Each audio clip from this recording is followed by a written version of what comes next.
Welcome to the Polycast. My name is Sil. Bienvenue au Polycast, le podcast de Polytech Montpellier, l'école d'ingénieurs de l'Université de Montpellier. Le Polycast reçoit des invités de tous les horizons professionnels, qu'ils soient penseurs, penseuses, actrices, acteurs de terrain, qu'ils soient chercheurs, qu'ils soient businesswomen. Leur expérience éclaire la nôtre. Le réchauffement climatique nous amène à réfléchir à ce que sera la société de demain.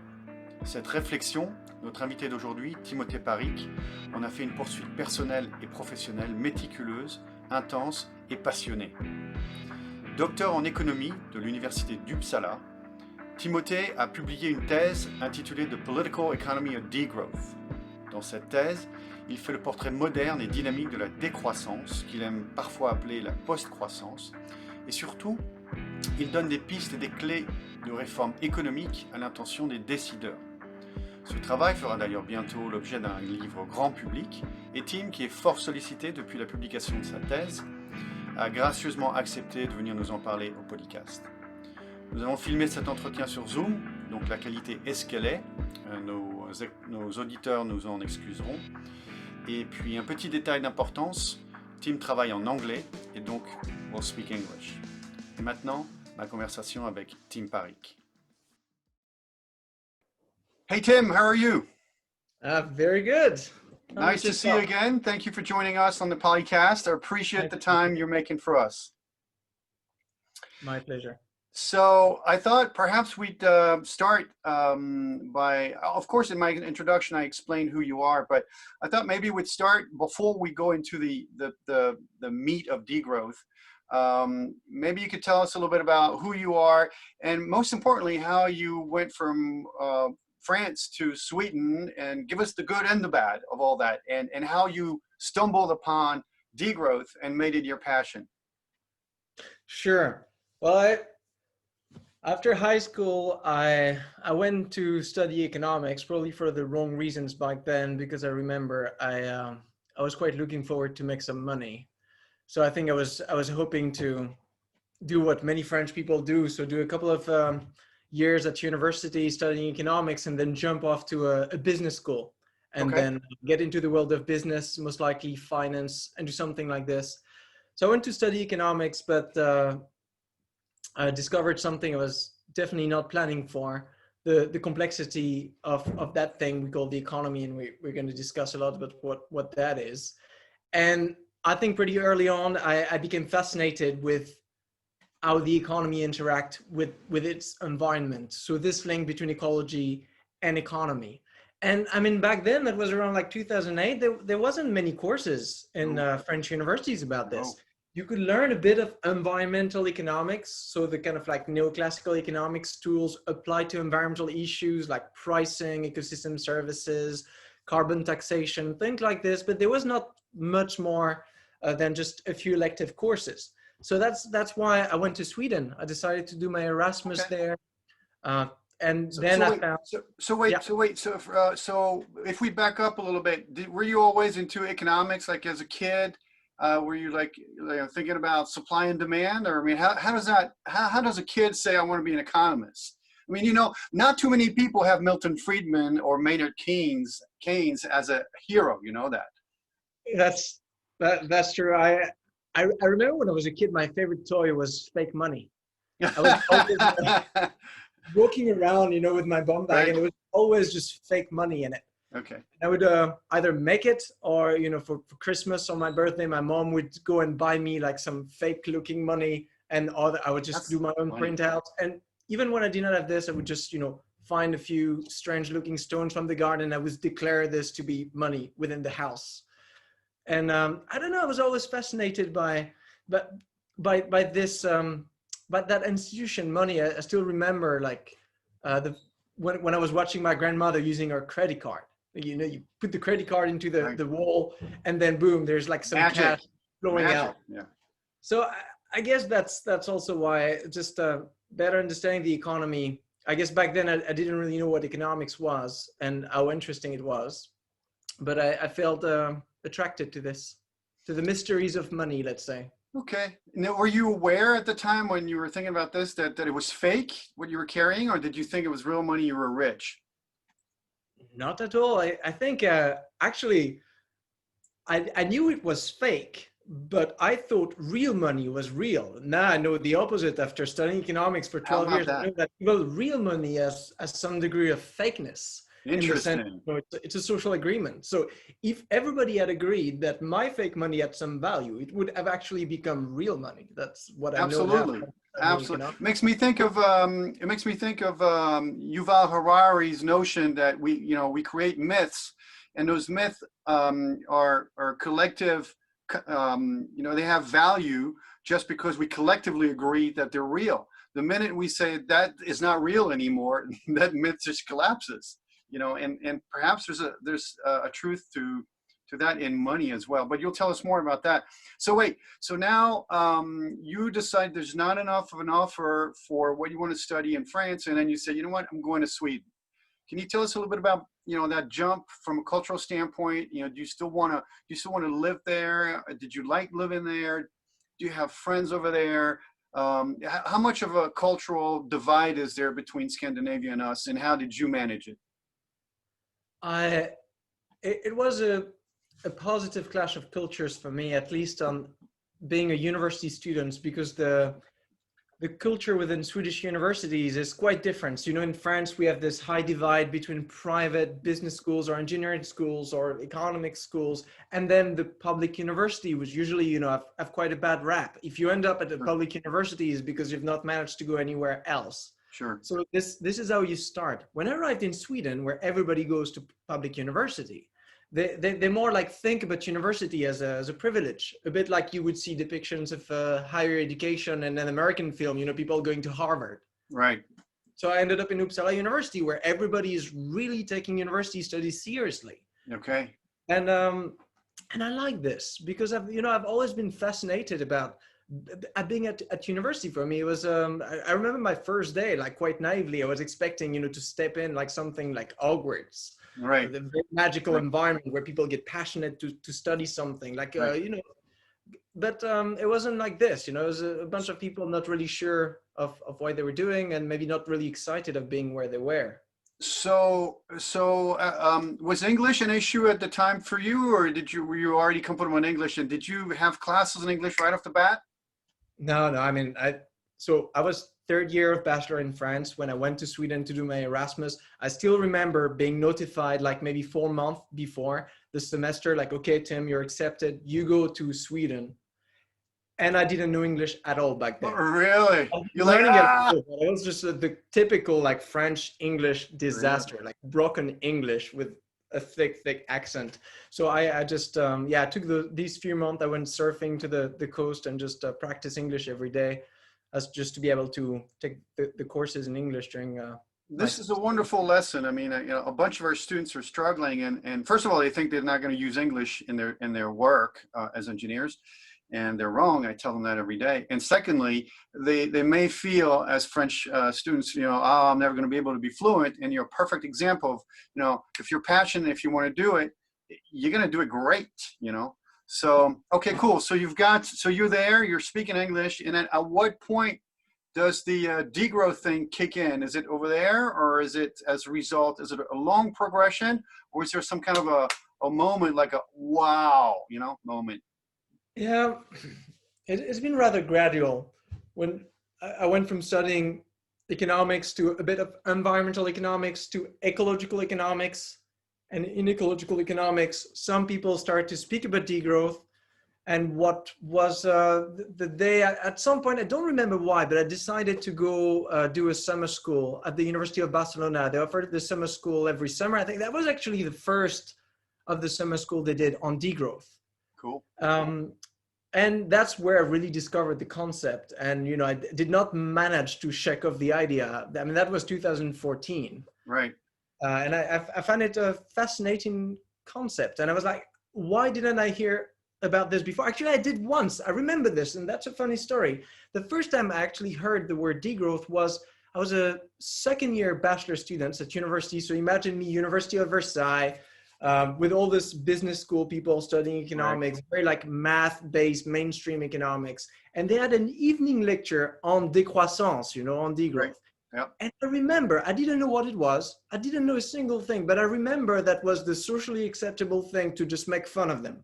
I Right. remember being then with all the other groups being like, with those lunatics, like freaking hippies, they don't Yeah. know what they're talking about. You know, they Yeah. better just do their homework and learn what the real economy is about.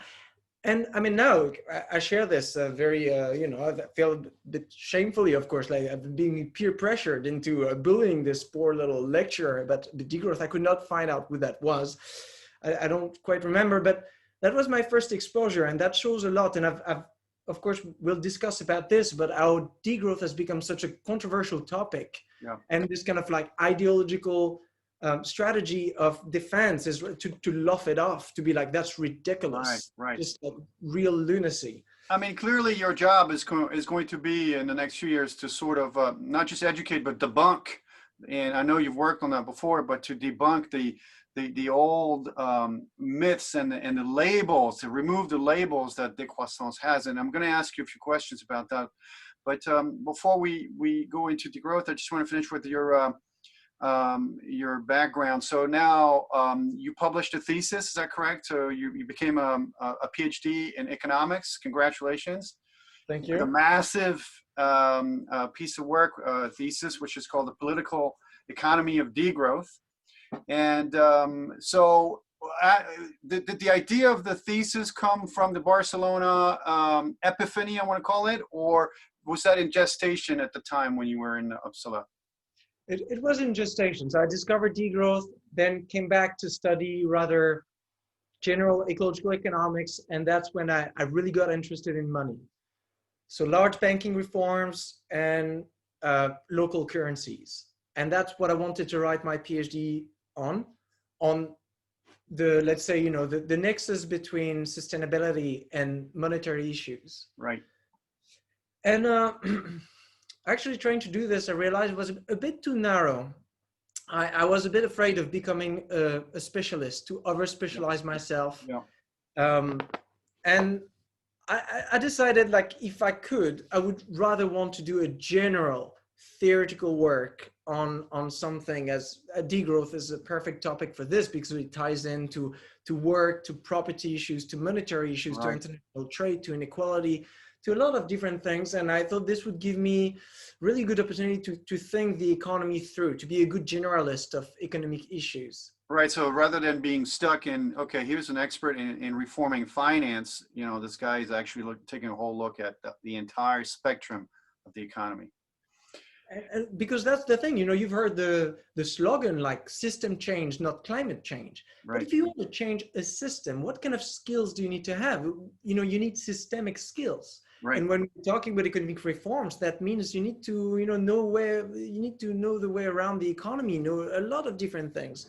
And of course, I did not decide to do a PhD just for the love of science, even though I do love being an academic, but I was also feeling a feeling of responsibility. Having spent that much time being educated at university, I wanted to give back. And I thought, you know, if I'm going to spend 4 years writing a thesis, I want this to not only be a document that can be useful to people, but also that gives me the skills that will make me an agent of change, or we call it different ways, but like someone that's going to be able to solve issues that people care about today. So looking forward, you're now thinking you're going to be a professor. You want to teach at this point, or would you rather go into business and be a consultant? What are the avenues you're looking at? Well, ideally would like to stay within the public university. It's a perfect environment. I love teaching. I've been doing a bit of teaching in the last 7 years, either as a master's student or during my PhD. Absolutely loved it. So this combo of teaching and research is my sweet spot. But of course, you need to extend a tiny bit more. And that's the consulting aspect. I mean, today it takes the form of writing reports, participating in, you know, events in Brussels and things like this. And I do this a tiny bit, but I think those 3 tasks are the one I want to have as a active reformist intellectual, you could say. And so my understanding is at this point that your thesis, obviously it's very technical and it's doctoral language, and therefore you're working on making it more accessible for the greater public, and hoping to get this published. Is this maybe a vocation? Maybe do you think you'll be writing books in the future for everyone else, but not just researchers? Yes, I've got many friends now that ask me, they're unsure whether they want to do a PhD or continue in the world of research. And I'm always telling them, like, it's very simple what being a researcher is. You're paid to read books and write books. Right. And talk about that process. Teaching, I include this in talking about the books you've read and the books you're writing. So no, I want to keep doing this for the rest of my life. The books might be different. Of course, certain books might be very short and for academics and others for a wider audience. But I think today, talking about urgent issues like climate change and things like this, I don't think we need to gather among scholars for 20 years to really create the knowledge before we present it to society. I don't think really like in that ivory tower mode of Plato's philosophers' contribution to society. I think like we've produced plenty of knowledge since at least the late 80s, the creation of ecological economics. And now it's more a matter of making hybrid theories, synthesizing and bringing that knowledge, making it actionable by either being very pedagogical in the way you explain it, or just in discussing it with the right people and making it useful for them to solve the problem at the scale where they're trying to solve them. I agree with you. I have plenty of friends who are researchers, and if I have to say only one negative thing about their work is they sometimes never leave that bubble of fundamental research and the lack of actionability of their work, meaning how do I use your work to improve everyday life is really, to me, the point of research. And the usual comeback is, well, you're using it, but it's a long-term process. So what I'm working on now, you'll use in 20 years.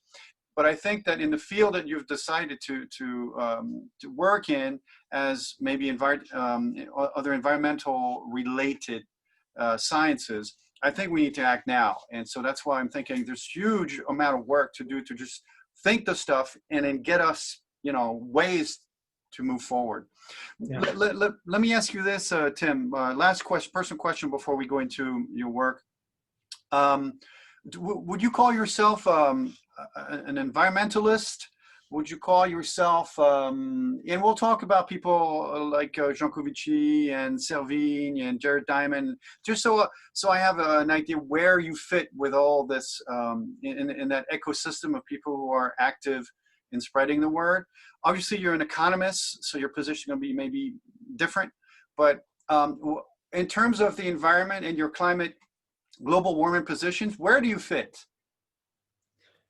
I don't quite like the label environmentalist because the approach I take in the thesis comes from the social ecology of Murray Bookchin, and one of the tenets of social ecology is that the social issues, inequality, for example, precarious work, some forms of conflict, and climate change and biodiversity loss, like those social and ecological issues, they have common causes.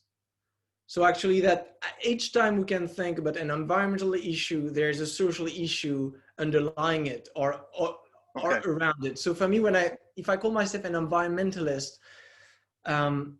I'm afraid to fall back a bit in environmentalism as we were thinking about it in the 80s and 90s as a technical problem having to do with nature detached from society. Okay. So this is why I prefer the label human ecologist, political ecologist. I gotcha.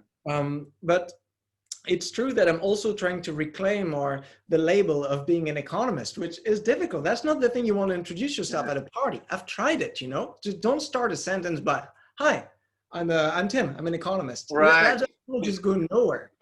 But and this is what I'm trying to do now in the book I'm currently writing, which is based on the thesis. That's how I'm starting the prologue of the book, was I try to show that like economics is fascinating, as fascinating as biology is about the origin of life and quantum physics and psychology. There is something fascinating about the functioning of the economy. And I think it takes people like you to explain it to the rest of us, because I think we get that there's something magic about how a society, interacts so that it can function on the basis of economics, social interaction based on value, but we don't necessarily understand the mechanisms, and it takes people like you to explain them. So I think now is a good time to get into your passion, which is degrowth. So is degrowth, la décroissance, the right word for it? I know you've been using post-growth as well. Could you explain the word itself and how you would rather see us, talk about it, and give us like a broad definition of it as you see it? So as I see it, the word degrowth might be a bit confusing, because when we hear degrowth, we're thinking less, in the common understanding of the term, to reduce something. Right. And it's true that that was, let's say, the first understanding, and one important dimension of the idea of degrowth is, of course, to reduce our footprint. I say footprint here for quick, but what we talk about in ecological economics, we're talking about biophysical throughput.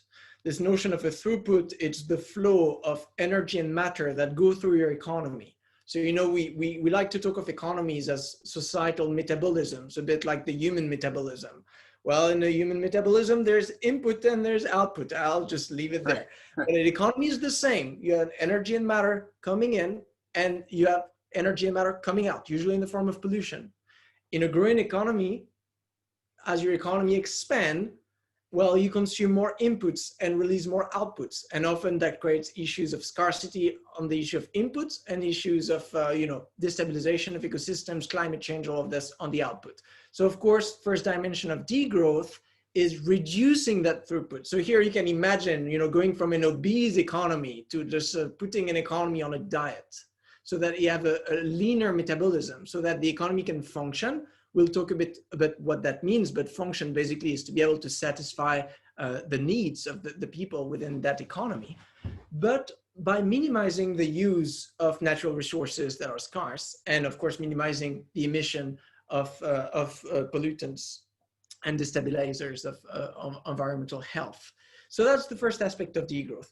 But this is why sometimes I like to use post-growth too, is to remember that when décroissance was invented, so the concept was invented in 2002 in France, and they coined it as a slogan like décroissance soutenable, sustainable degrowth. And for them, that was someone working at Adbusters and ancient comedians. So they wanted like something with a bit of a bite to criticize sustainable development, because sustainable development still had this idea of quantitative accumulation, yes, measured as GDP. So they thought, no, let's, if we're serious about mitigating climate change, we need to think about less. And of course, here we're talking in the context of early industrialized countries, affluent countries.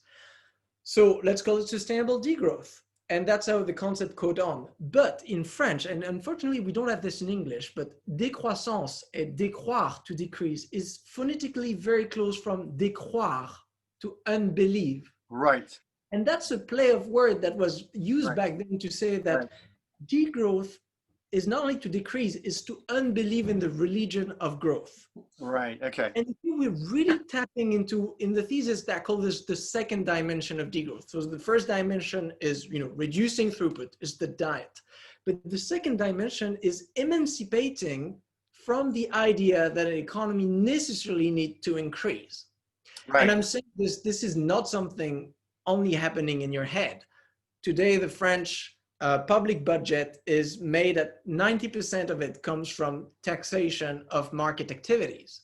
So literally, if you want to increase the financing of healthcare systems, for example, now after the pandemic, or if you want to finance a massive expansion of renewable energy infrastructure, you need money. So you need to grow the economy to have more money through taxation, ta-da-da, ta-da-da. This is what we would call a growth imperative. Well, the second dimension of degrowth is to be able to emancipate from that growth imperative, to reach a post-growth economy. So an economy that would not need economic growth to function well. I mean, we often use the analogy of the bike. a bike where to keep balance, you constantly need to keep some speed. And if you slow down at some point, you're going to fall. A capitalist economy is very similar. It needs to always keep running and faster than it has constantly been running in the past. Otherwise, you get employment, international trade imbalances, you get problems to refinance your debt, issues like this. So that the second dimension of degrowth, and in the thesis I point to a third dimension that is associated. Of course, if you want to emancipate from a certain system, it means you want to replace it with something else.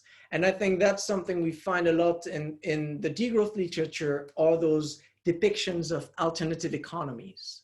Mm-hmm. So imagining other ways of producing, for example, cooperative production, peer-to-peer production, different ways of exchanging things with local currencies, time banks, different ways of consuming, the philosophy of voluntary simplicity, maybe, sharing objects, and different way, of course, of relating with nature, ideas of circular economy, perhaps like using, recycling waste instead of just extracting virgin resources. So all of this has to do with the type of economy. I mean, I call it an economic utopia, in the sense of an economy you would want to live in. An economic utopia. Can we address the very primitive concern when uneducated people look at décroissance? It conjures up things like Marxism, communism, collectivism. Obviously, it's a lack of understanding of degrowth.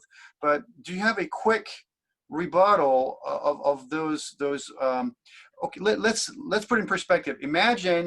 Imagine you're the boss of an industrial company and you employ 200 people, and that means 200 families. And you're listening to Tim, and Tim says to you, you're going to have to rethink how we do things. And you, as the boss of this industrial company, hold a bunch of economic concepts in your head, which are capitalistic, baby boomer based. And therefore, your mind is not open like that. Your mind is, I know this works, and that's how I feed those 200 families. And if I hear degrowth, I'm like, okay, so degrowth feeding my families, meaning it's a very primitive response to, asking to think differently. Do you have, and I'm sure that's not one of the only criticisms that degrowth has received over the years, and I'm sure you've had your share of that. Could you maybe speak to that and say, is there a quick way of opening people's mind on, no, this is not communism. No, this is, hear me out because blah, blah, blah. Is there a quick way to say these things?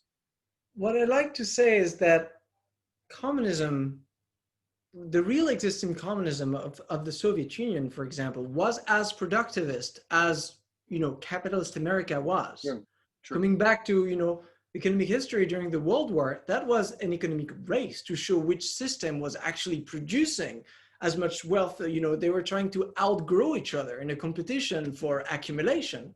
In the sense of degrowth is a critique of productivism. So this is, for me, what is novel and bringing a bit of fresh ideas into the Marxist critique of capitalism. Then I would say this, like degrowth is a macroeconomic thought, in the sense of like, well, if let's say the business of my company, which of course provide an income for those 200 families, come at the expense of, starving other families that, are either directly exploited through the production of my goods and services, or just suffering from, the environmental degradation that I create through my production process. I would say that's not sustainable. Okay. If the objective, again, as a macroeconomist, my objective is for everyone to be able to satisfy their needs without, without creating a situation of trade-offs where you satisfying your needs going to mean I don't satisfy my need. So right. We always have, this is Kate Raworth's idea of the donut that has taken many form in the last 30 years, but you have social minima, which is, I personally use the matrix of fundamental needs from Chilean economist Manfred Max-Neef, but basically uneconomic. We're not talking about money yet. We're talking about fundamental, the needs for freedom, for expression, for participating in society, for safety, security, emotional stability, all of this. This is the social minima. But then the novel aspect is the ecological maxima. Now we understand, of course, that we live in a finite planet, and the situation with climate change has showed us, and now the fact that we use a carbon budget for IPCC calculation means that we've accepted this idea that there cannot be an infinite amount of carbon emissions. So now the question is, how do we remain in that sweet spot, being able to satisfy one's needs without pushing ecological maxima, which again is not only an abstract degradation, like we lose a frog somewhere in the Amazon or there's some wildfire in Australia. No, that means that someone else, either today or in the future, will not have the resources necessary to satisfy their needs. That's what we keep in mind. So I think that here we're back in the long-term thinking of sustainability. I understand. So watching out for everyone as opposed to just a pocket.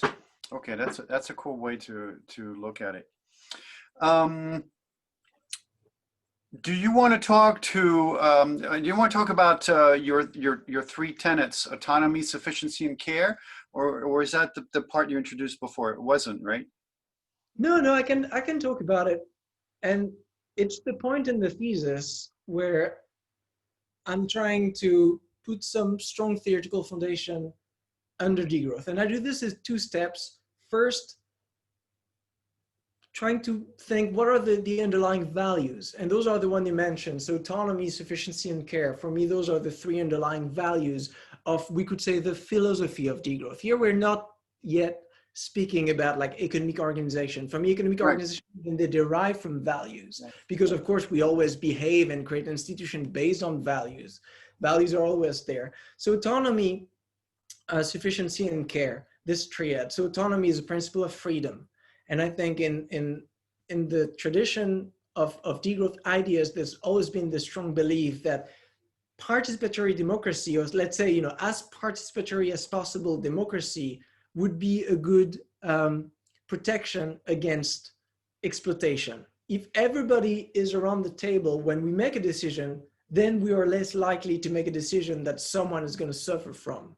Right. This is why, like, when we're speaking of creating new democratic forums, let's say within companies with multi-stakeholder boards, right?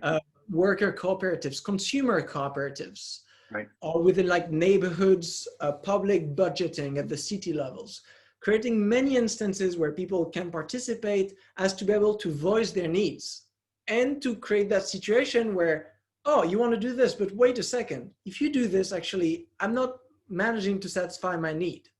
And then we can address this trade-off. So the first aspect is really autonomy. And this is linked to what I said earlier, remember, but like escaping the growth imperative. In degrowth, we talk about decolonization of the imaginary. That's the fancy word we talk to basically think outside of the box of this kind of maximization of financial wealth. Individuals want more income, companies want more profit, governments want more GDP. And this is like the idea we want to emancipate from. And so having autonomy means basically regaining autonomy on setting the purpose of your activity. If you're a company, your purpose must not necessarily be making money. Of course, you need to, make some money as to be able to function, but you can have a social purpose, like mission-oriented companies. Or like, Scop and Skik in France, or some type of cooperatives. Legally, in their statute, there's a social mission. So that's a good example of autonomy. Same thing as an individual worker. I don't think now, I'm speaking of people of my generation. Our goal is not only to have a good job that pays well. Of course, that's important to have economic security, but we need to look out for more subtle achievements, spiritual, intellectual, romantic, social, political achievements. Economic security is just a way to get there. So again, like having autonomy and setting the purpose of our activity. Same thing for a government. If you remember the Eurozone crisis and the situation of a government like Greece, you're in a situation where you must follow the laws of the market quite harshly, like a neoclassical textbook would tell you, because you have international European organization that is pressuring you to do so.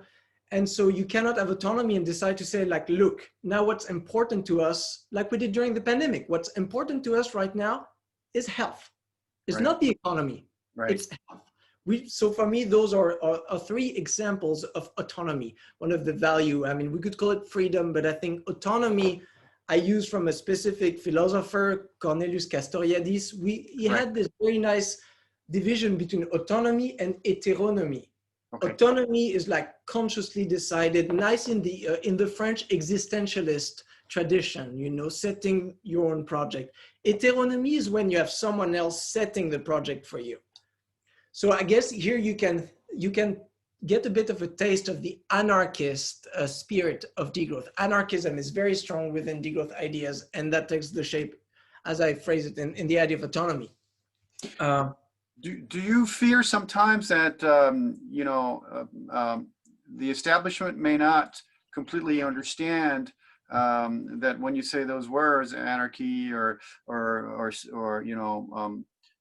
changing a paradigm that wholly, do you fear that you're going to be misunderstood, or are you confident that because you said my generation, you know, and I think it is a generational divide. My generation and yours have different ways because we've been exposed to different things of appreciating our economic systems.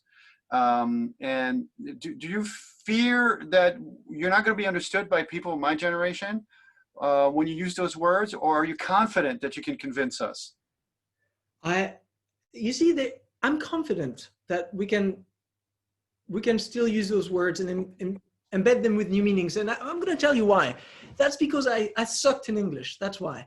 And when I came to Sweden, and you know, now I only write in English, all my thesis in English and all of this, but I've got no emotional attachment to the world because I didn't grow up in English. Right. So for me, I've got this kind of neutrality of words. I've got no emotional attachment. So I'm giving them the meanings, and the thesis is very long because, of course, I carefully, every time I use a word, I have to justify why and describe it. So, you know, if I speak of anarchism, I cannot just rely on, I have to define what it means. So this is why the thesis is atrociously long, but I also think why it's rigorous. So I think we have to rediscuss the meaning of some of the big words that are, Yes. I agree with you. Sustainability, autonomy, freedom, one of them, equality, all of these, they're all discussions, but somehow when you have a new concept like degrowth or collapsology or, social and solidarity economy that come around, it's always a good opportunity to have these old discussions again and perhaps embed old words with new meaning. Absolutely, and I wrote to you that I thought that your passion for this subject is a needed breath of fresh air, because we do need to just clear up the dust there and figure this out, and we're going to need people like you to help us do it. But my question had to do with, do you understand the psychology of the discussion? Because my generation, unfortunately, who's very much in management posts right now, and yours is not quite yet, although you will be soon. We're going to have to be able to talk with each other, and I think it's going to take for people like you to be bold enough to put things on the table and then explain them gently, in what you're doing. You talked about collapsology, and that word carries a whole bunch of negative vibes to it, even though Selvin is a really good speaker. But I know in the circles where I work and the people I interface with,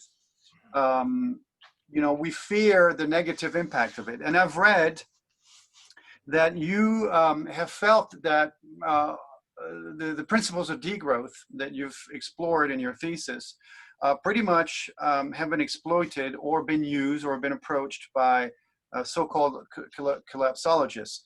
Could you explain how you fit with that ecosystem of thought as well? Yeah, with the collapsology, it's a fresh concept. So it came out about 2015. It's also a French concept. Something is not very well known abroad yet, unlike degrowth. But I think we share the same diagnosis of the situation. What I like about collapsology and where I use them is that they've managed to perhaps like given urgency to the situation that we Right. had lost a tiny bit through, talking about sustainable development Yes. and sustainability in abstract term. They call it collapsology. That rings an alarm bell. This is why I've also changed my language, and now I try to not use climate change. I use climate collapse or climate breakdown. Interesting. Because when you speak of climate change, of course, it's all mellow, everything is changing, we don't know how fast it's changing. But the goal today is not to mitigate climate change. I mean, that's a very clinical term. The goal is to avoid climate collapse. Right. The goal is to prevent the breakdown of vital ecosystems. And collapsology is doing this very well. So I think in their niche, they're doing this very well. What I would consider them to be a bit limited on is the second question on then what? Correct. I mean, I think they're good at ringing the bell. You're right about that. But the then what is people like you or, and I would put Jean Covici as well as a great bell ringer. But now what? And the reason I'm asking you this is because I'd rather speak to people like you, because you're going to give us keys to open the right doors and check out and try things, as opposed to just telling us, you know what, we're screwed. Forget about it. It's finished. That to me is not a position that's intellectually receivable. You know what I'm saying? It's finished. It's not finished. And especially in the context of where we work here now, Tim, it's like this, I teach engineers. These kids are building systems. Their job is to say, there's a problem, I'll build a solution. So my only criticism with collapsology and the rest is, okay, le constat, the statement is absolutely accurate, and the urgency of it is to your credit, just like Greta, right? But now I need you or somebody, and that would be you, to give us the keys to, okay, what do we do now that we know?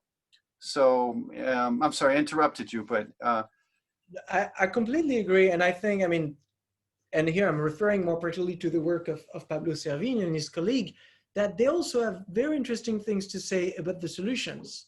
It's just that I think we cannot frame this solution within the collapsologist philosophy. I think we need to use a different frame of a different worldview. For me, I call this, utopian thinking.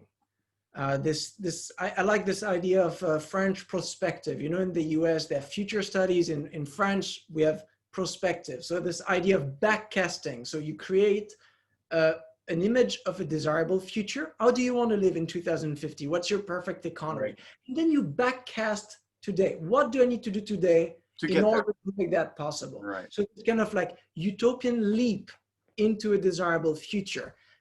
I don't, unfortunately, you don't find this in collapsology, but of course you cannot find everything into one piece of work, but that's something that is quite rich within the degrowth. So this is why, for me, that's why I've decided to explore in the thesis. Actually, most of the thesis deal with this aspect, the utopia of degrowth, something that I think could appeal to people, make them want to live in a different economy, not just think like, well, if you keep doing this, we're all gonna burn, but to be like, look, life can be beautiful, things can be different. We have actually agency in reforming key institutions such as money, work, markets, all of this, it's been socially constructed, and so therefore it can be socially deconstructed. So I think this is more empowering, because what we need to do now is empower people to make decisions that some of them would like to make these decisions, but they feel somehow that within my company is not acceptable to do this, within my school, I cannot really teach that way, or within my government, I would like to push for renewable energy, but somehow, it's not really good to do this. We want somehow to all move together to create a culture where it's okay to make ambitious step forward toward that utopian future that you can believe in, but you cannot grasp, of course, because it's new, it's untried, it's a bet, let's say. Okay, I agree totally with everything you said here. If before we get into the solutions that you champion, which are, I love the words you choose: the key, the clock, the coin. Do you feel like that? That empowering. Do you feel that is going to be something that we can achieve anytime soon, or that's going to take a while? Meaning, is this just a minority, a few of us are already there intellectually? I know some of my students are already thinking like this, but the great majority, and even my family, not everybody is already thinking ahead.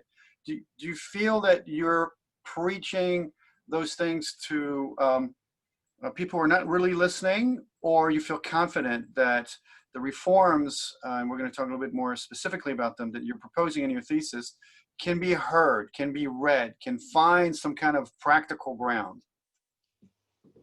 You would have asked me this in February, 1 month before I published the thesis. I would have told you, yeah, I don't know if anybody would be interested. I planned to go on holiday. I was like, I'm publishing the thesis beginning of March.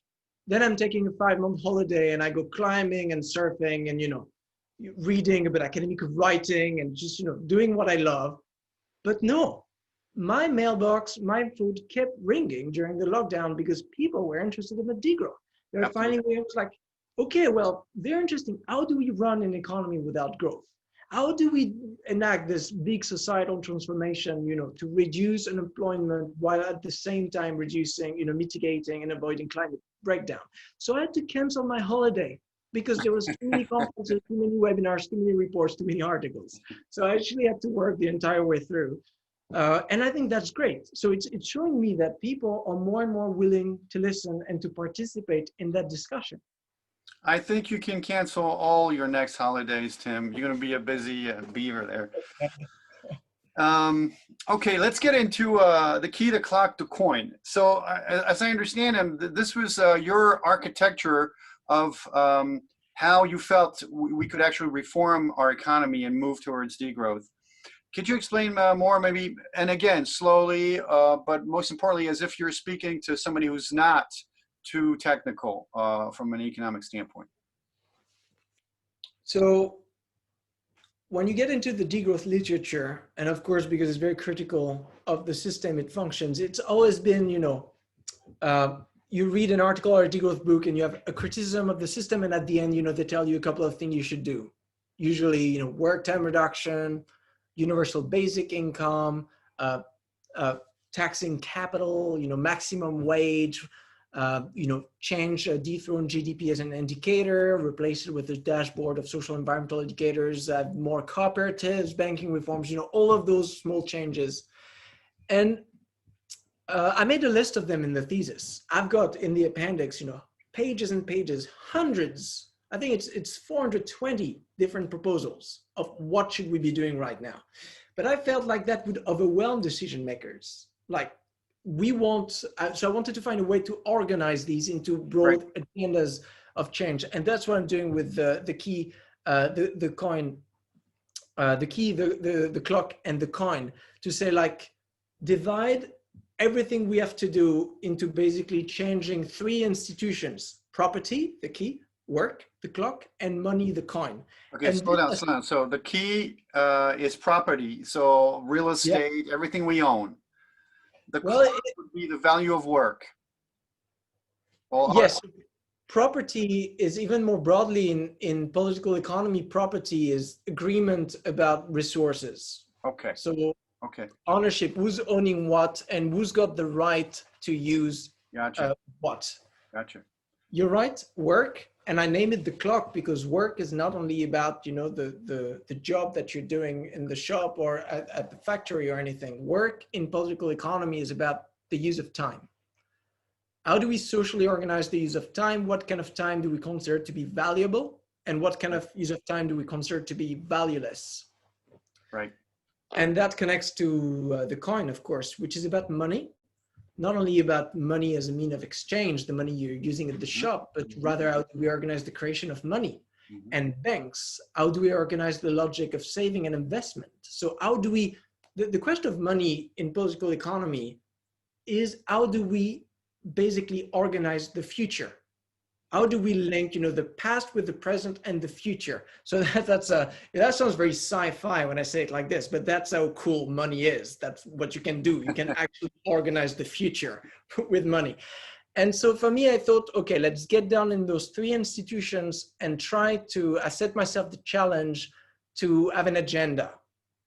And an agenda of, I end up having like, this 3 institutions, 9 objectives, and 31, little goals of what to change in the economy. So I won't really get into detail here, but maybe I can just at least give you one per institution so you can see what That'd type be of great. things I'm That'd be looking at. great. And if you're okay with that, Tim, I will post links to your thesis on HAL on the archive, HAL, so people can download it and take a longer read of it. Are you okay with that? Absolutely. Okay, cool. It's online for everyone to see. It's open access. Perfect. Thank you. And of course, if anyone has questions, don't hesitate to get in touch. Careful. If people, a lot of people. I mean it. I told you I canceled my holiday already, so now I'm here. So let's get into property. And the first objective, I call it sharing possessions. And I don't put this in random. This is the big issue of reducing inequality. Now, finally, we have more numbers about how most environmental problems we have been created by a minority of affluent consumers. So this means that reducing inequality is not something good socially or for, having a well-functioning democracy, or no, this is also a strategy to avoid ecological collapse. So here in sharing possession, I mean, that means many things, as you can imagine. We can talk about, redistribution of income. And I can talk about that one here, for example. In economic history, I remember studying a lot about the invention of the minimum wage and, how innovative that was. And I think now, in the same manner, we're just about to invent the maximum wage. And I think in 20 years, we'll be teaching, in economic history, again, how difficult it was to, introduce the first maximum wage, in the same way that now we learn how difficult it was to introduce the first minimum wage, and how everyone was just against it and thought it was a terrible idea.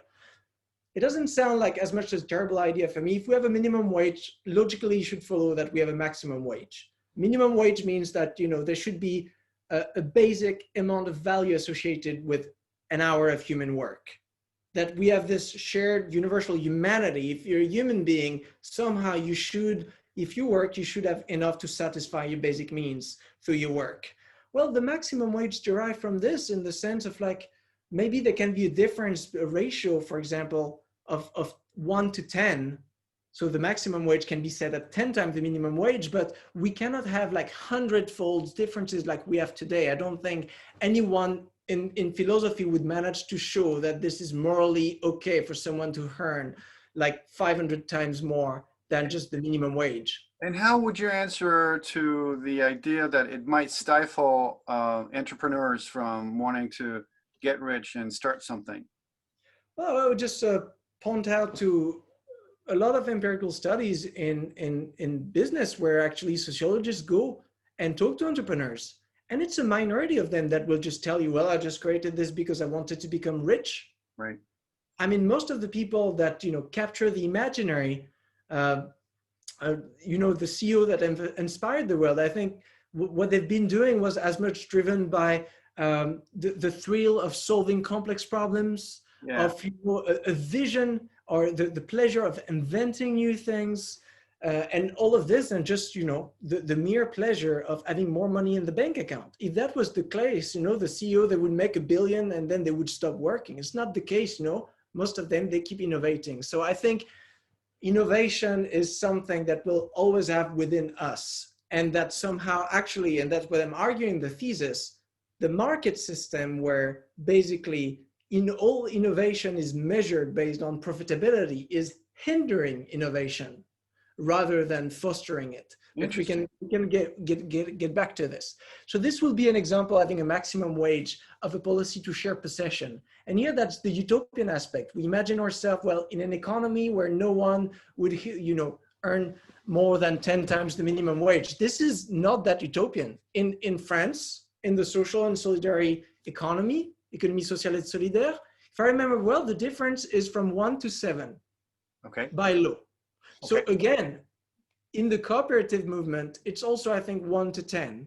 Some cooperatives go as low as 1 to 5. So I think there's also a broad more awareness to inequality, and that we're slowly walking away from this legal loopholes, and I think that's a legal loophole that allows one individual to own, more than just a million others. So here we're talking really about like, that's a property issues, about like how much you can own in terms of property, in terms of object, or in terms of purchasing power. Let me give you an example for work. The one I prefer is work time reduction.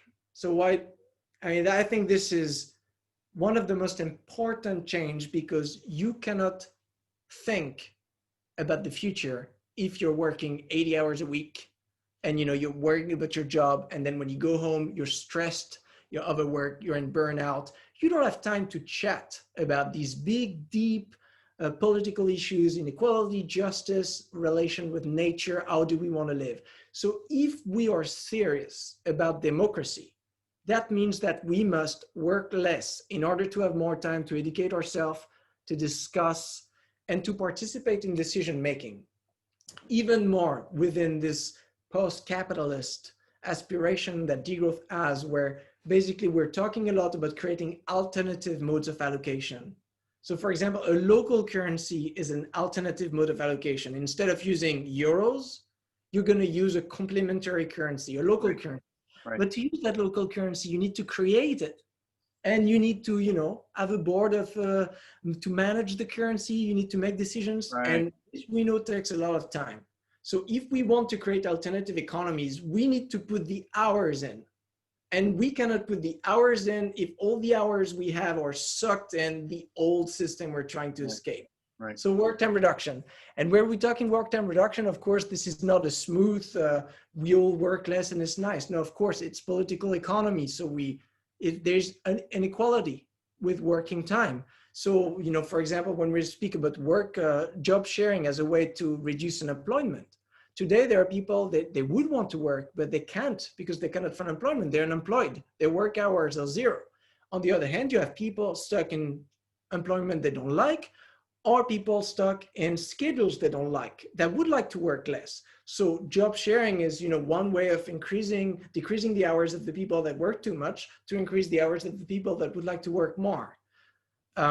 So in practical terms here, with the effects of the pandemic, would you have said, okay, so those people who can't come to work, well, don't work anymore. We'll give those hours to someone else. That's how it would work. Yeah, certain companies have done this. You're being shifted. Maybe that was a big solution in Germany. That's also something that they do often in Japan.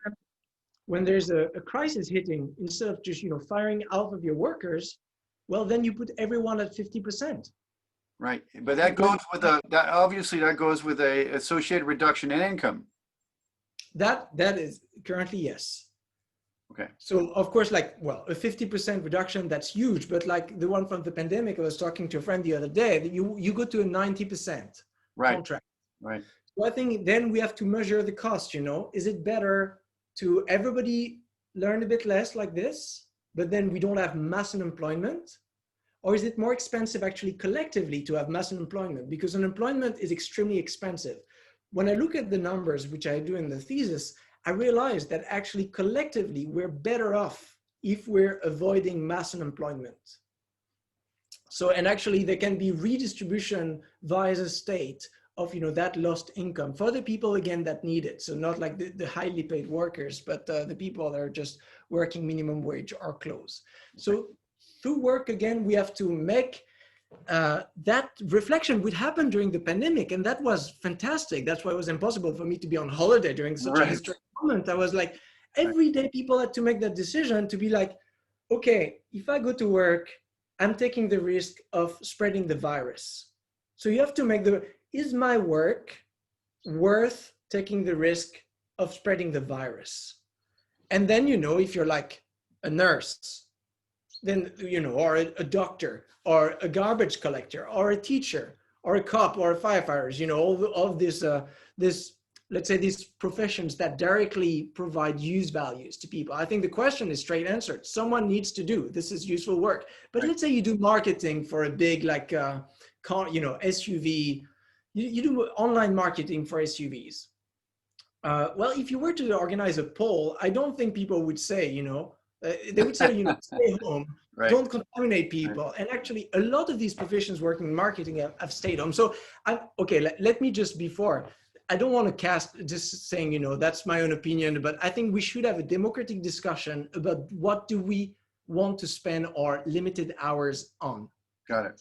And that's what we did during the pandemic. And again, thinking in the same term, like when I go and work, for example, in certain sectors, like in the fossil industry, in the same way that I take the risk of spreading the virus, I take the risk, of creating ecosystem collapse. So I need to ask myself, is it really worth it?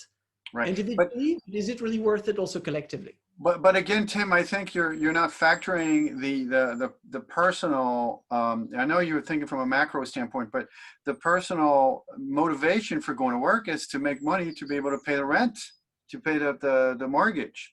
Yep. And so it's not just a health decision. It's also I got to have money to pay for the bills. So precisely. So the solution to this, when we think about degrowth and to be able to allow a work time reduction, and in general, let's say a reduction of the size of the economy, is we use the term decommodify certain goods and services. Right. And that's a bit of an ugly word, and it's technical, but I'm going to explain what it means. Basically, when you commodify something, it means that you turn one asset into a market commodity. Yeah. And when you decommodify it, it means that you take it away from the market. Let's say you organize the allocation of that asset differently. Mm-hmm. Give you an example. The cheapest capital in Europe to live in relative terms, is Vienna. Why is this? Everything is expensive in Vienna. I don't know if you've been, but food is expensive. But why is housing so cheap? Because 60% of all houses in the city are social housing. So now when we think about social housing, don't think French social housing, like, ugly blocks for poor people in the outskirts of the city. No, social housing is just let's say a social management of housing in the same way that a cooperative is social management of production. So basically we decide of putting a ceiling on prices. Remember those two limits, we say like, well, housing should never be more expensive than this, in the same way that we're trying to cap rents in Paris and other big cities. Right. Because again, if you're living in Amsterdam or London and you have to pay a rent that is basically 5 or 6 times what it would be in terms of social housing, then you need to work a lot more. Right. Again, if you have a private healthcare system where you have huge bills, you have to work more. So you see all those like income imperative, they come from situation where to satisfy a need, you need to obtain the goods and services you buy from a company. Problem, in the way we currently organize this in the market, that company is going to be a for-profit company. And as a for-profit company, and we cannot blame them for this, through the logic of competition, of course, they're trying to increase their price or somehow to gain market shares. And that means that sometimes we get in situations, in economics, we call this economic rent, where you have something that is abnormally priced. If you were to sit everyone in the room and decide what is the optimal fair price for a product, it would be lower. Right. So the degrowth solution is to say, like, for key sectors, housing, water, electricity, transport, telecommunication, all of this, they should be organized politically. Not letting the market set the price, because we know the market sets the price too high. And, neoliberal economists will tell you, no, actually, the market sets the price low. But I was like, go and live in London then. Go and live in London and pay your rent there and see if the market is pushing the price low. And if we were to manage to, make this thing affordable, I think we would be able to reduce, the income imperative and then be able to work less. Excellent. Well, listening to you, I thought, did we covered the coin too, or did we not? We did not cover the coin. Let's cover the coin. I'm going to write down what I wanted to ask you about, and then let's cover the coin before I go on a tangent there. Okay. I'm going to try to be short because you remember money is. That's fine. Again, I think that Tim, the premise of the podcast is I only want to talk to people who are passionate, because I want our students to get what it is to do what you love, and you're passionate, so you got to go for it, man. This is what we love. So I always thought that printing my own money was wrong. Even as a kid, I knew, I Right. knew it was legal because I've seen films, I've seen people trying to do it. I know you should not. Funny thing is now there's a lot of communities around the world in France now, like I think about like 30 or 40 local currencies that are printing their own money. And that's recent. They made it legal only in 2014, if I remember well. Before this, it was still considered illegal. It was tolerated. But now they finally created a legal framework which say, well, as a community, if you want, you can create your local currency and use it for whatever you will. And that's the idea of monetary diversity I'm developing under this big change of the institution of money. And so what it is, right now we have one currency, the euro. Yeah. And in economics, it's what we call a general purpose currency. So with €1, you can buy whatever you want. You can buy, services, you can get your haircut, you can buy a barrel of oil, you can speculate on food markets, you can, give it to a beggar, you can pay your rent, whatever you want. It's just, so euros, they're just going around the economy and, they're being spent there, they're circulating without any limits. When you study the history of money, before having this idea of general purpose currency, the ancestors was special purpose currency. So to have a currency that can only spend for certain things. So you have a currency that is being used, for example, within one region. I mean, you could say that, for example, like the franc was a special purpose currency in the sense of it had geographical boundaries. Right. Well, the question is, and that's where like monetary innovation going on in these communities I was talking about is like, what if we were to add more constraint to say like, we want to create money that can only be used to buy green thing. Okay. We don't want the money we buy to, end up in the fossil industry. Right. So we're going to make sure that actually technically can only be spent on organic agriculture and local production, And we can also decide, I don't want, that money to be swept away from the community and be sucked in a big city, on a big region, or end up in the financial market. So right. I'm also going to put a financial constraint. That's the idea of a local currency. And then what we discover is actually the flexibility of money as an institution. That these, if you manage to agree with a community of people, there are, again, through the story they create, believing in the value of that currency, then you can actually use it in the same way that we use money. They use it to buy food, they use it to pay rent, they use it to pay wages, they use it to pay tax. In the BRICS, in UK, in some of the BRICS, the Bristol pound, sorry, in Bristol, the mayor, at some point to just advertise for the currency, just receive his full salary in Bristol pound. Huh. And the city council started to accept like local taxes in Bristol pound and many businesses, and so that shows that in theory there is nothing preventing a community from creating their own money. And so therefore, and here we fall back into autonomy, let's say, re-becoming a shaper of its economy instead of being, passively watching all the wealth you create in your community end up in the fossil sector. Because in macroeconomics, we need to think of the economy like this. In a for-profit, growth-oriented market economy, money is being attracted to the most profitable opportunities for investment. So all those sectors where you can make most money today, finance, housing, extraction of fossil fuels and resources, they're a magnet. They're going to suck, much money that started in charities and local re-employment activities and all that you want. It's constantly going to be pulled there, and you will have to find to retain the money. So I think the logic behind degrowth is not only to tone down that magnet you don't want, but also to protect, to create pockets in the same way this is, So in your vision there, how do several currencies cohabitate? In other words, if they're locally based, how is there any bridge between, how do you transact from one community to the other? The way I like to think about it is through the analogy of the food chain that we have in ecosystems. The food chain, the small fish is being eaten by another fish, is being eaten by a great white shark. And in the same way, through this complex transfer of energy through the food chain, we get ecosystem balance. So what about a systems of, a multi-currency system where instead of, having transfer of calories, we would have transfer of economic values through different currencies. And I'm going to tell you a bit how this would look like in my mind. We know, for example, that there's an absolute limit on emissions. This is our carbon budget. So if we were to have, let's say, an international currency, we would want this to be backed by carbon emission. You can always back a currency with a certain value. Can be backed by belief, but they can be also energy backed, can be, labor backed, can be carbon backed.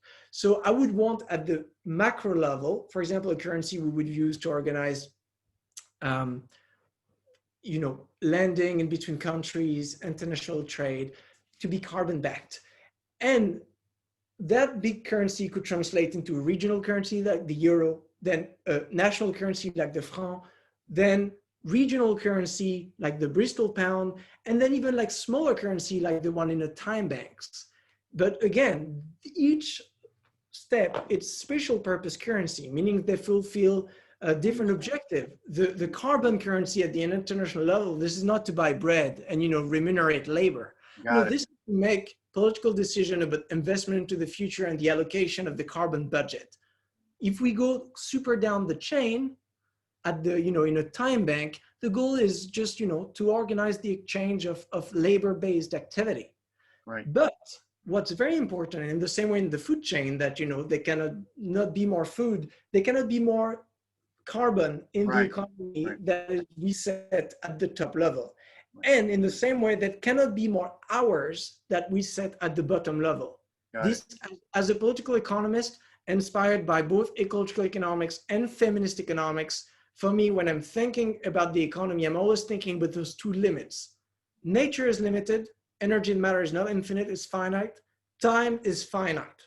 Whatever we organize the economy, if your economy needs infinite energy or resource or energy or infinite time, at some point it's going to crash. Okay, that was very clear. Thank you. So we covered the key, the clock, the coin, or at least with one example for each, and you have many other things to say about this. But I want to go back to a thought I had when you were explaining, I think it was the clock. And there's this idea to me that you can't have an economy that slows down or somewhat reforms itself without thinking about the industrial military complex, part of which defends us and defends our sovereignty from would-be attackers.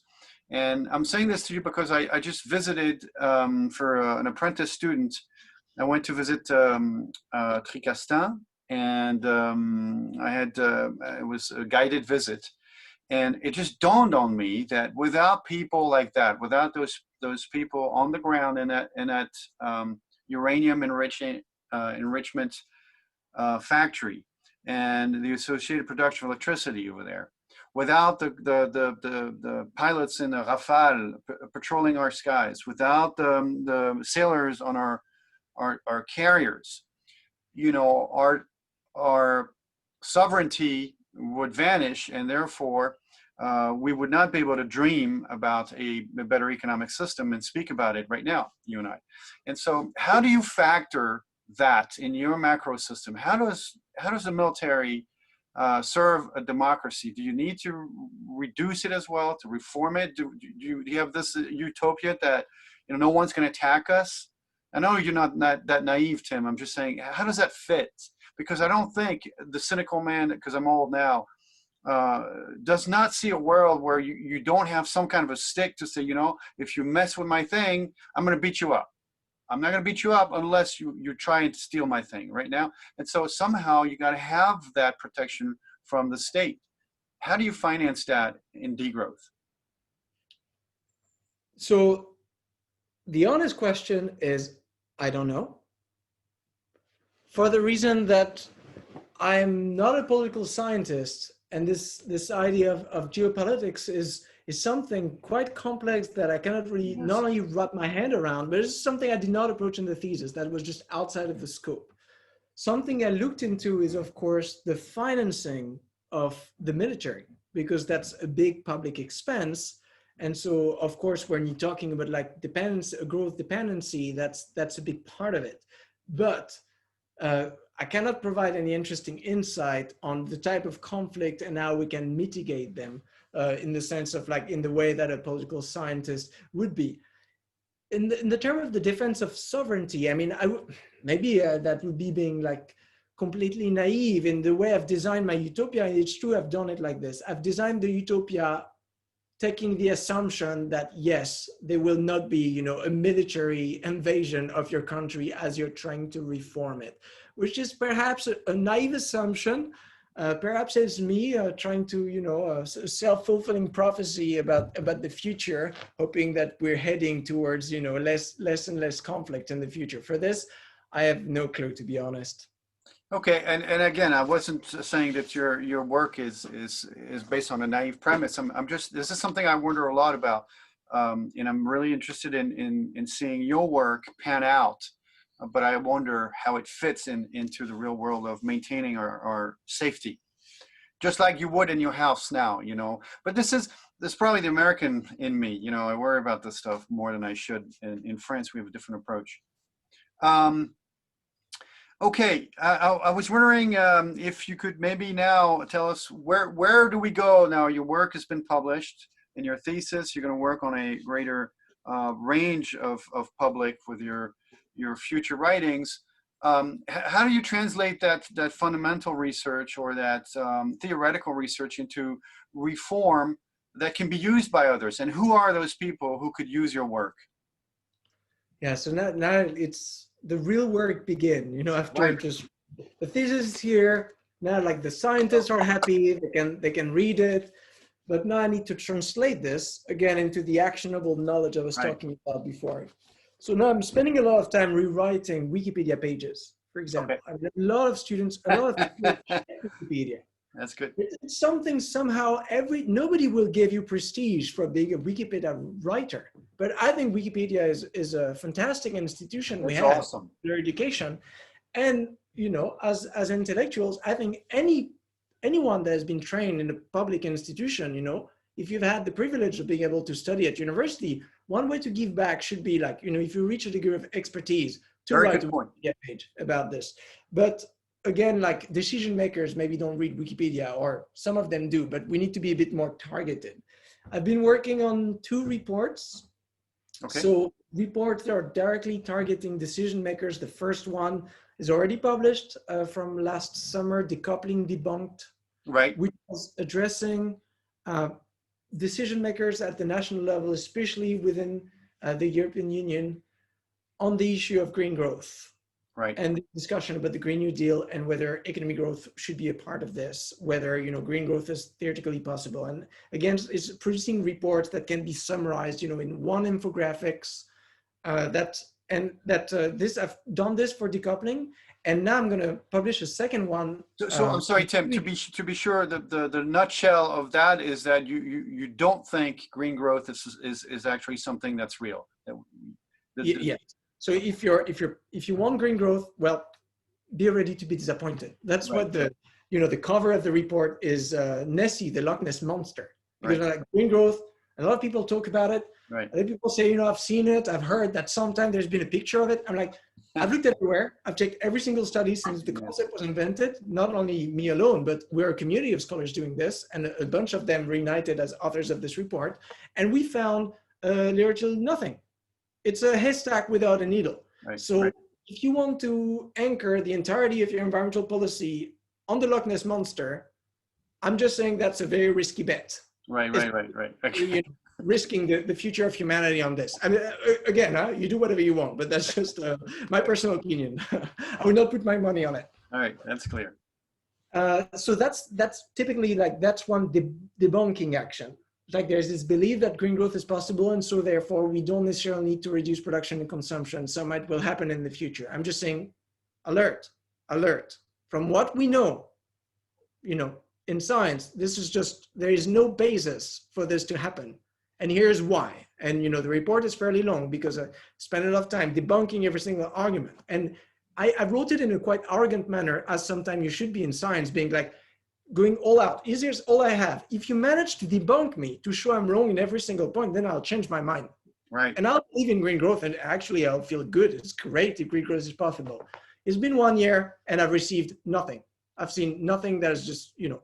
Yeah, I think most people would agree with you, but most people would agree with that. But I think a lot of people with big interests are still intent on, you know, maintaining that myth. So I'm glad that you wrote something about that. And you were talking about another piece of work.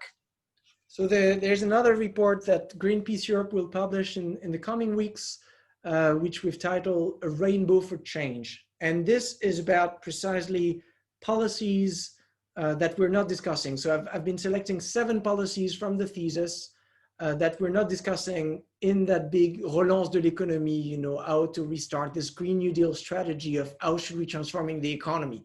The minimum wage is one of them, for example. Right. So I'm, again here, fairly short report in 20 pages, just showed here 7 things maybe you have not heard or thought about it before. And you throw this on the table. And again, what we do here is just increasing our toolbox. We are dealing with very complex problems and we want to have, you know, sophisticated tools and not come back to like, should we do a carbon tax or should we do nothing? No, we have way more. We have a lot of different instruments and I want decision makers to, you know, have a surgical bag with every single one of them clearly explained and available should they want to use them to address a problem. So these 2 things will be open source. We can always. Okay, cool. So as soon as we can, we'll put links as well on the Polycast page. The other thing I wanted to ask you is, who are these people you're hoping are going to read this? Who might they be? Are they business owners, politicians, mayors? Who are they? Or maybe European Parliament representatives? Who are the people you're trying to enlighten? So I focus on 2 crowds. Of course, as a macroeconomist, I appeal a lot to national decision makers, members of governments, and, you know, international European decision makers, member of parliaments. But on the other hand, a lot of other changes that target lower levels of governance within companies, within cities, within associations, for example, a local currency association. They have problem too. So in the thesis, I'm defining a decision maker as anyone making a decision. So anyone basically collectively identifying a problem and trying to solve them. Let it be, you know, within a company, within a household, within a neighborhood, within a country, within the United Nations. And I think here we need to have a multi-policy strategy. We need not to wait for, you know, changes at the European Parliament or that CEO change their mind. No. We need people, again, if we believe in that idea that we want to empower people to become agent of change and acting at the level where they're acting, whether you're, you know, a public servant or a CEO or a worker. That's great. I'm a big believer in grassroots, you know, action, and that's something I try and teach my students as well. Just if you believe in something, do it. Don't wait for somebody to tell you it's okay to do it. And again, you got to follow the rules, but you know, act.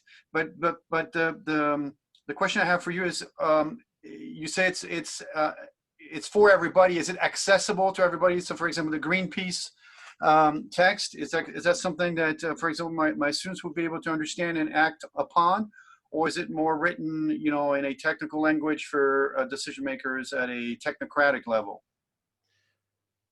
Well, now I'm going to put some risk and say that if it's not understandable to your students, then the fault is mine. That means okay. I somehow screwed up. I think, you know, the fact that people don't understand economics is not because it's complicated. It's just because economists have been terrible at explaining it, and they've been terrible at writing about it in a way that is accessible. So now I'm trying the best I can to write in a way that is accessible. You were saying the thesis is technical. I believe it is technical, but I also think, and I wrote it as such, that if you're a biologist, if you're a philosopher and you're a sociologist, I think you could read the thesis from start Absolutely. to finish. Absolutely. You'll get it. Absolutely. The thesis had to be technical, and this is a scientific piece of work, and therefore it has to be. The reason I said that is because I want anybody watching this video that you're going to need to be somewhat into English and into economics to be able to understand everything. But your language is clear. There's no question about it. And so I'm very confident. I'm just my question was more, you say it's for everybody, so you are writing in a way that everybody can actually catch your advice and say, okay, I'm going to make it mine. Let me see. So I'll ask a crazy question. Do you think let's say in about within 5 years, somebody asks you to join a government at whatever level, could be regional level, national level, would you accept that? Is that something you want to do with your life at all or not? I would want to say no. I'm a science nerd. Right. I'm a library rat. I like to read old text and spend way too many hours just writing about it and teaching and discussing with my colleagues. So right. I think if I feel that I'm the only person that can really do this, I would feel the responsibility of doing it. But I don't think I will get there, because from knowing a lot of people that are more on the action side of things, yes, I think they're way better at doing this than I would ever be. So I hope I will manage to remain specialized in what I do, which is just the good old job of answering, solving mysteries. Yeah, so never say never is what an old man would say to a young man. But I do, your humility before that question honors you. And the way you put it is really nice. And I think you will do us a lot of good by continuing the work as you're doing it now. And if you ever need to go in politics, just check with Nicolas Hulot before you do that. And call him up and say, yo, what do you think? So a quick question about Gaël Giraud. We've taken quite a bit of time. I'm going to ask you one more question, and then we'll conclude with my last question on the practical implications for potentially our students in the next decade of economics. But you know about Gaël Giraud, obviously. We briefly chatted about him. Do you know him personally? I've met him once at a conference, but that's it. I don't know. Okay. So Gaël Giraud is very active, and he seems to have embarked recently on a crusade, and that's a bad word because he's a religious man, but on a fight against what he calls I forget the expression, les banques, le statut hybride des banques, where you have banque de dépôt et banque d'affaires, and he seems to want to fight that, and that seems to be one of his pursuits, this recent pursuits. How do you feel about the banking system? I know you've advocated for slow finance or to reduce finance, and I don't understand quite how that works. Yeah. So degrowth. What Gaël Giraud is advocating is what we refer to as full reserve banking. And the idea of full reserve banking is basically, instead of what we have today, where commercial banks, and I would add for-profit commercial banks, create the bulk of the money supply. When you go for a loan for your house and you borrow 200,000 euros, these euros are created into the economy. They're not taken from a savings account of your neighbors and and given to you and then you give them back. No, it's new money being introduced into the economy. So the problem, of course, is when the banks that just handle the activity, because there's also some money that is being saved and put there, like small allocation of is those same banks that are just huge player on financial markets that have an incentive to give as many loans as possible. I mean, that was the cause of the subprime crisis in 2008, 2009. This, you're a for-profit bank and you have an incentive to give those loans, even though they're not going to be repaid. If somehow you can just offload them your books before they do, it's not your problem. So full reserve banking is basically, and here I'm putting it very shortly, to remove that right from commercial banks to be, guys, you won't be able to create new money. So most banks, that will become what we think a bank do. So basically some people put their savings there, and the bank, they use that savings to lend to other people. Right. and get it back with a bit of an interest so Right. they can pay their wages and handle the risk and all of this, instead of becoming this turbo boost of the capitalist economy, creating a monetary growth imperative where you constantly create new money that need to be repaid with interest. And so therefore, because of this profit motive that is pushing you to rise interest rate, is pushing the economy, everyone to boost their economic activity because they need to repay their loans. So Right. you need to work more because you need to repay your mortgage. A CEO, you need to make more profits because you need to repay your investors. And as a government, you need to make more and more money because through the logic of austerity, you need to service your debt. So again, this is why for me, if you don't change the banking system, there's no point changing anything else in your economy, because you will remain with the very strong magnet that you have and the growth imperative. So I fully agree on that point with Gaël Giraud. Of course, he did not invent that policy. I mean, that was actually one of policy that was proposed in the 1930s in the US. They called it the Chicago Plan back then because of the Great Depression. Right. Also, I think that just being a financial crisis had similar to thought, well, if we divide, the activity of investment and speculative activities that have high risk from the daily business of just handing the savings and borrowings, then of course we're shielding the real economy, you would say, from the financial economy. So for me, when I talk about slow finance, first, of course, I want to make the division between real economy and financial economy. And then I want to make sure that that financial economy is not, overpowering the real economy by being a money magnet. And I want to slow it down because, of course, today I would argue it's too fast and it's creating a lot of risk of financial crisis. And when I say too fast, it means too fast for democratic control. Right. Right. But have you come up with mechanisms? We don't have to go into them now, but have you come up with mechanisms to actually affect that, separation and slowdown of finance? Yeah. I didn't have to. I mean, there's been a community of scholars Right.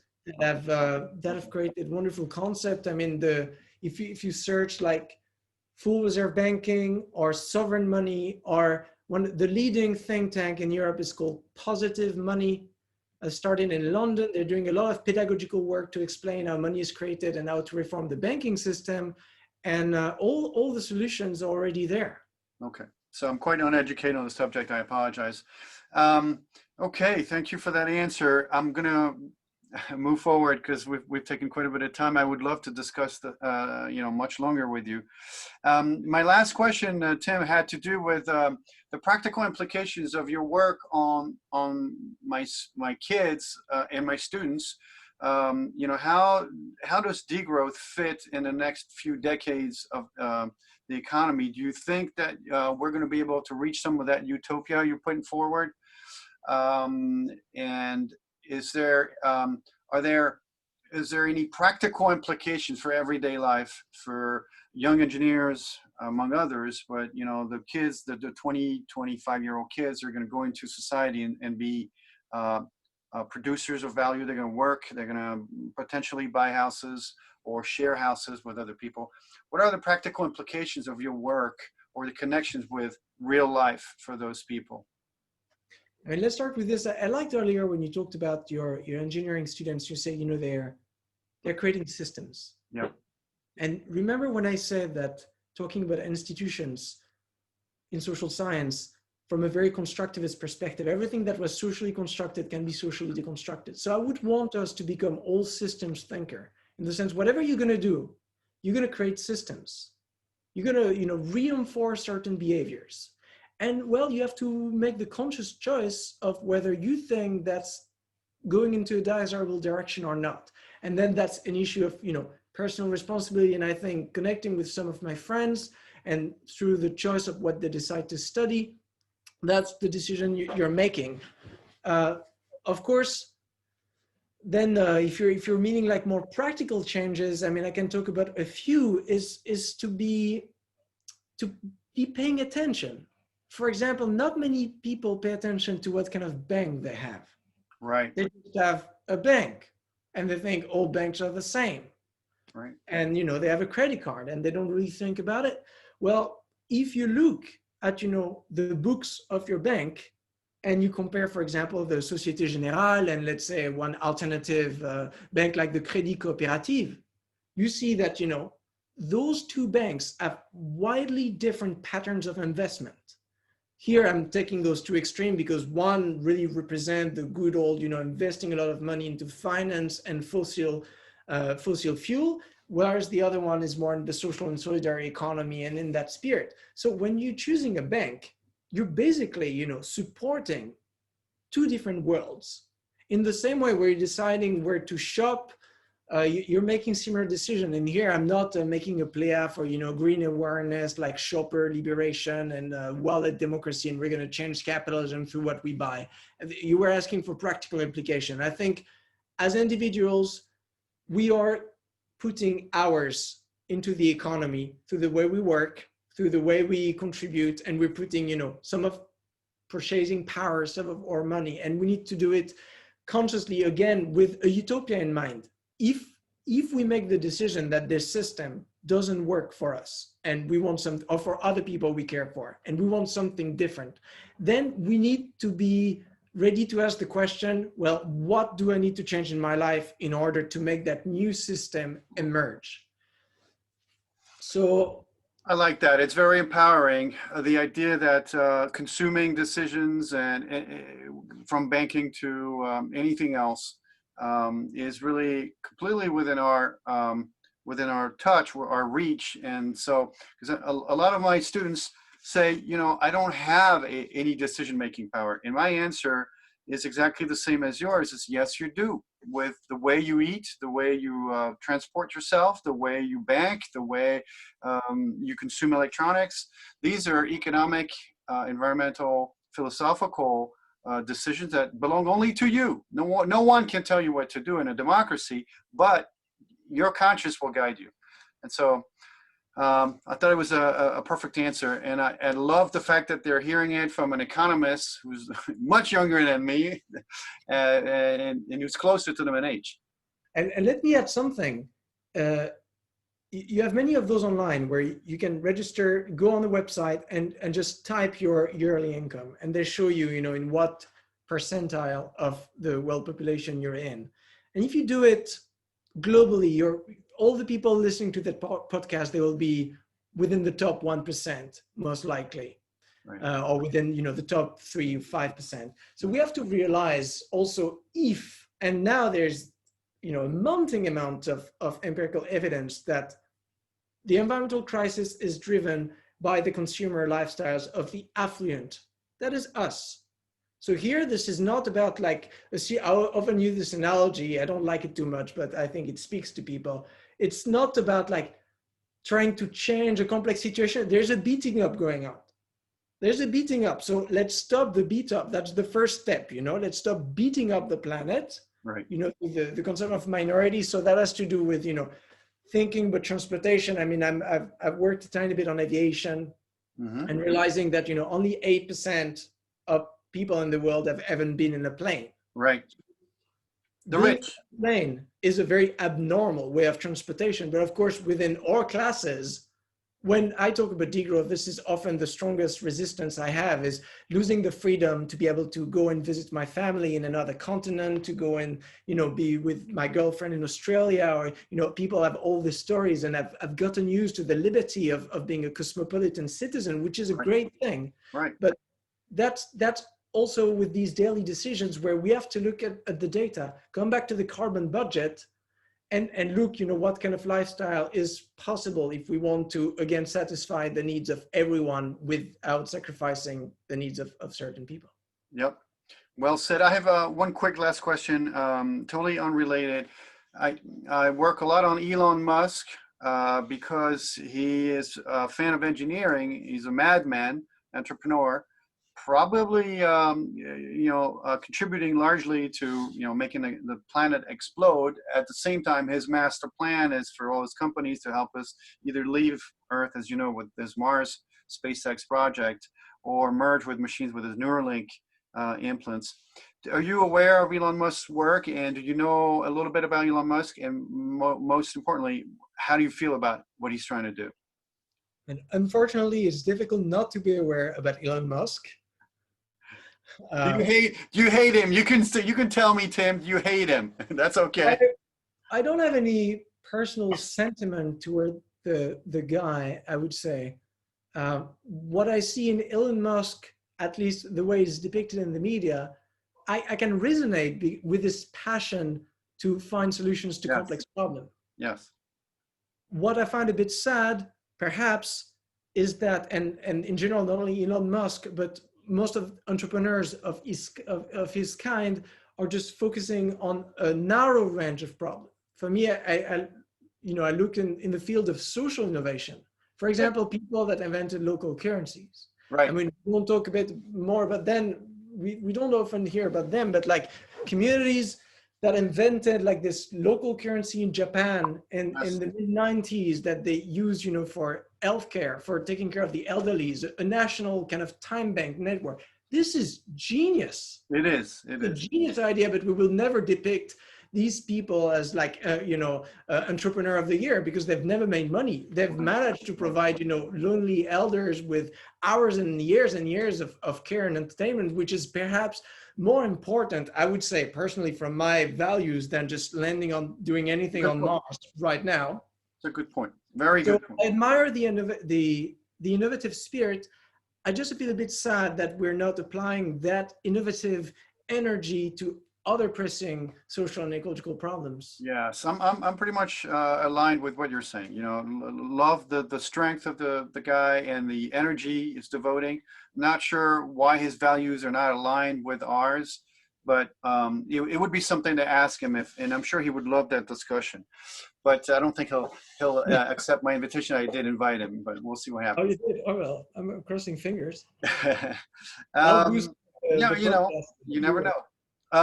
Well, Tim, I'm probably gonna leave it there unless you want to add something. I know you are antsy to get back to your waves and your surfer, I understand. So there's a swell coming or a storm coming. You're gonna hit the big waves. Are you able to surf those huge waves or? Yes, that's the objective. So as you said, the storm is preparing. We'll have to wait a few days and we might get some surfable 3.5 meter waves. So that's all the big wave riders here are excited and preparing for this. And yes, I'm also excited about this. Excellent. Well, good for you. Well, I appreciate the time that you spent with us. You're always welcome back. Maybe I'll wait a little bit and send you another invite in about 2-3 years, see where you are in your progress of explaining to us what degrowth is. I will put links at the bottom of our page so people can go to and visit your work. And, everybody, Tim said that he'd welcome questions, but I think he doesn't realize what this means. So be nice to him. Open the floodgate. Well, Tim, thank you very much. I really appreciate you making the time, and you're welcome anytime back. Thank you very much. It was fun. Bye-bye. Bye.